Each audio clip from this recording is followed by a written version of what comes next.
Exploitation des microcontrôleurs. Tel est le thème de ce groupe de travail nommé I2M, regroupant des collègues de mathématiques, de biologie, de physique-chimie et de technologie pour apprendre à programmer, à piloter des robots ou à faire de nombreuses démarches scientifiques à l'aide de ces microcontrôleurs qu'on voit ici sur cette carte-là. Alors, au cours de ce stage, il y avait certes des collègues expérimentés qui ont partagé et créé de nouveaux projets, mais il y avait également de nouveaux collègues qui ne connaissaient pas ou peu les microcontrôleurs. Et en fait, on s'aperçoit qu'avec en peu de temps, avec des compétences soit d'élèves de primaire, de collège ou de lycée, eh bien, on arrive à effectuer de nombreuses démarches scientifiques. Pour aider à la programmation et au partage des ressources, eh bien, on a cette plateforme VitaScience qui est très pratique puisque quand on souhaite programmer, eh bien, ça va dépendre également du type de carte qu'on utilise. Vous voyez, ici, ça c'était un type de carte et pour l'exemple que je vais vous montrer, j'ai utilisé une autre carte appelée Microbit. Et donc, je dois choisir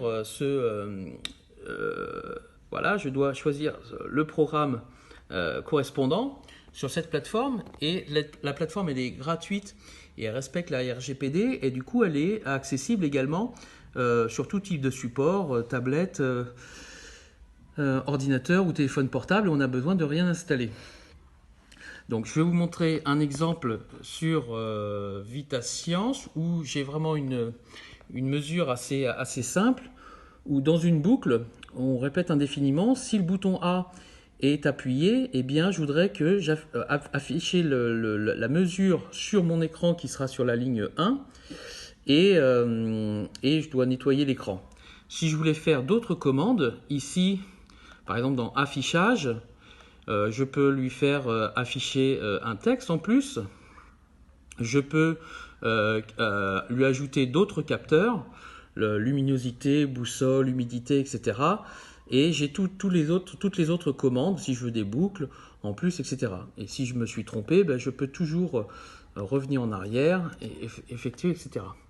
Ensuite, je téléverse ça sur mon ordinateur. Et le téléversement, ensuite, je vais retrouver dans mes téléchargements pour lui mettre sur ce port USB, puisque là, la carte, elle est branchée sur mon ordinateur en port USB. Et ici, donc, j'indique la température qui est de 20,75 degrés. Voilà, donc, sur cette plateforme, eh bien, on peut également partager de nombreuses ressources. Là, ce matin, voilà, sur ressources, c'est en ligne. Ce matin, avec des collègues, on a créé une mesure de distance à l'aide d'un capteur à ultrasons. On a décrit pour les collègues le matériel, le protocole, la photo de notre montage avec les différents outils, le montage en lui-même, le codage qui est actif, il suffit de cliquer dessus pour le récupérer, avec son codage ici, là. Et on l'a mis en accès libre.